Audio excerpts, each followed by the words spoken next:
arrhythmias must be dealt with great importance, as that's what you will see first. Now we begin with the second session on ECG. I request Dr. Vanijit Barua sir to kindly moderate the session. Yes, yes. Sairam Manandal present here. Now I am here to introduce the next speaker for the session, Ms Yamini Yadav. Ma'am graduated with a degree in cardiac technology. Ma'am joined as cardiac technologist after graduating from SSS HMS and has 2 years of work experience in the cardiac department. Ma'am also coordinates the CCT students academics. We welcome you, ma'am.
It's okay.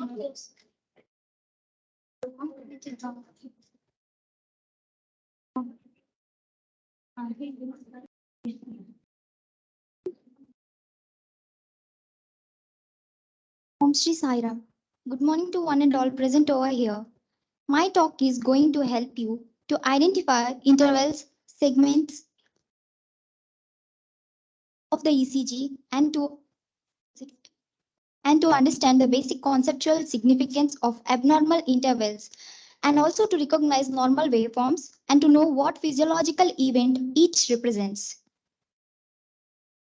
As you all know, electrical activities of the heart can be recorded in the form of ECG. Each wave interval segment of the ECG corresponds to a certain event of the cardiac electrical cycle. So send a big bounding pulse. You can use a memory trick to help to remember the order of electrical conduction. So before getting into the intervals, we have a quick review of the waves. Coming to the starting with the P wave, which is created by the natural pacemaker of the heart, represents the atrial repolarization. If you take the morphology, it is smooth, monophasic, and it is having a positive deflection in all the leads. There are certain exceptions, and there are certain leads where you have a biphasic wave and a negative deflection. So P wave duration should be less than 120 ms. P wave should always present in a rhythm if it's normal. Normal P wave have an axis of 45 to 60 degrees. So if the electrical activity in the atria takes longer to go through the larger atria, we would expect our P wave to be tall and widened. So we move from the atria to ventricles. The QRS complex marks the firing of the AV node. Q wave corresponds to the repolarization of the IVS. R wave is produced by the repolarization of main mass of the ventricles, and S wave represents the last phase of the ventricular depolarization at the base of the heart. Atrial repolarization also occurs during this time, but the signal is obscured by the large QRS complex.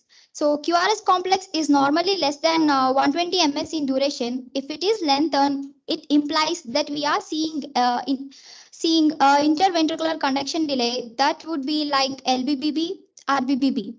So here are some more abnormalities of QRS complexes produced by the abnormal depolarization of the ventricles. So T wave represents the ventricular repolarization, and the follows the direction of the QRS complex. So normally T wave is asymmetrical. First half having a gradual slope than the second.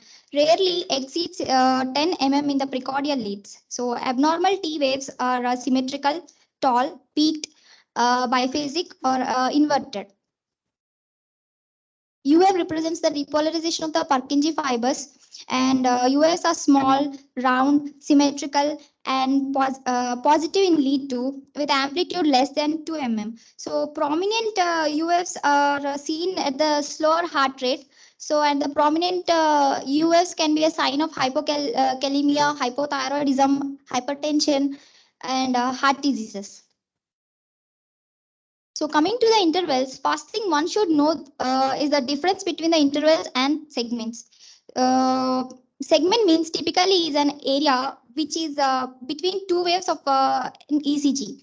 However, intervals typically have at least one waves incorporates. Here the basic concept is intervals contains waves whereas segments do not.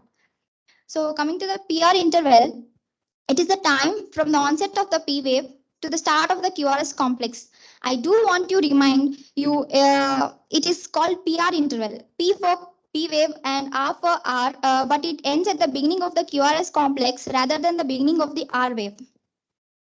It reflects the conduction through the AV node, and normal PR interval range is from 120 to 200 milliseconds, or within 3 to 5 small boxes. A prolonged PR interval is consistent with the first degree AB block, and the shorter PR interval indicates the pre-excitation, that is presence of an accessory pathway. This is associated with the delta wave. So rheumatic fever is one of the cause of the long PR interval, and tachycardia causes a shorter PR interval.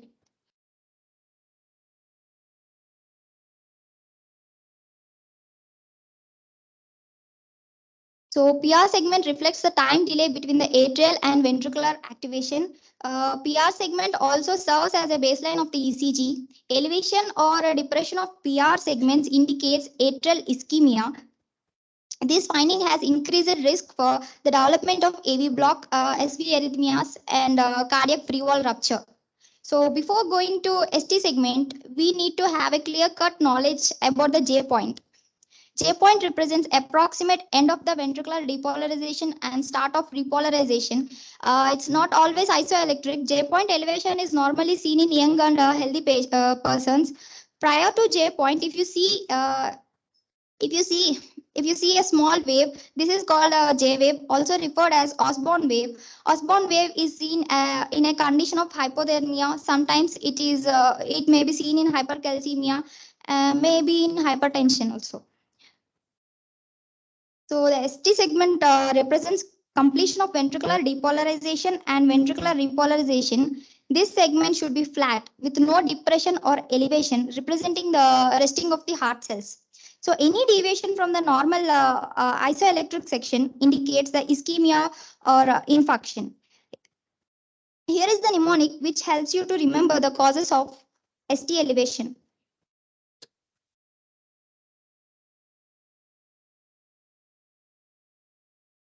And some other causes of ST depression. So coming to QT interval, QT interval represents the time required for the depolarization and repolarization. QT interval is measured from the onset of the QRS complex until the end of the T wave. Clinically, it is used to measure it is used as a measure of the patient's repolarization time. It varies with the patient's heart rate. Shortens QT interval shortens as the heart rate increases and lengthens as the heart rate decreases. For this reason, it is corrected according to the heart rate or the according to the RR interval. The most common formula used to correct the QT is Besset's formula, where the QTC is equals to the QT divided by the square root of the RR interval. QTC is considered prolonged if it is greater than 450 ms in men and more than 460 ms in women. And if it is less than 350 ms, it is considered short. So patient with long QT are at an increased risk of torsades depointing. Common causes of long QTC are hypokalemia, hypothermia, myocardial ischemia, and genetically inherited congenital long QTC, and medications like antipsychotics and some antibiotics.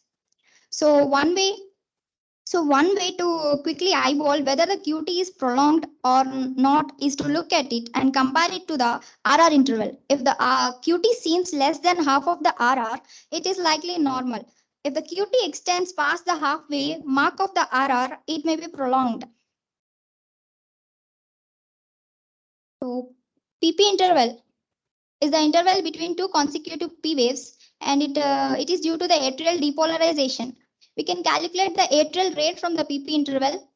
In sinus rhythm, PP and RR intervals are same, whereas it varies in AV dissociation as in CHB. PP is shorter than RR, that implies atrial rate is higher than the ventricle rate. I don't want you to miss anything that could affect your patient's care. TP interval, prolonged TP interval. This TP interval is from the end of the T to the beginning of the P and the next P. So a prolonged TP interval on resting ECG is associated with increased risk of sudden cardiac death. So to conclude, reading ECG is not difficult, but mastering needs persistent reading with sequence. Thank you.